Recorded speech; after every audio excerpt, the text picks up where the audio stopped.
Goeiemôre, Dok Matt wat praat. Ek onthou, ons het jare terug 'n mooi liedjie gesing, Turn Your Eyes Upon Jesus. Nou, daar's soveel diepte in hierdie liedjie, Turn Your Eyes Upon Jesus.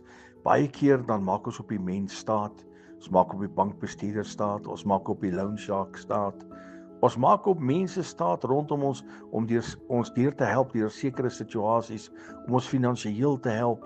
En partykeer is dit nie altyd moontlik dat die mense jou kan help nie.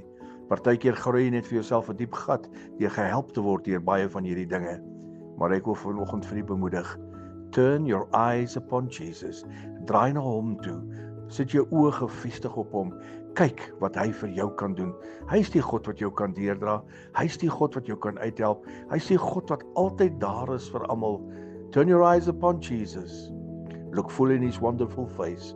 Kyk hom in die oë en hy is definitief daar vir jou. Vertrou hom.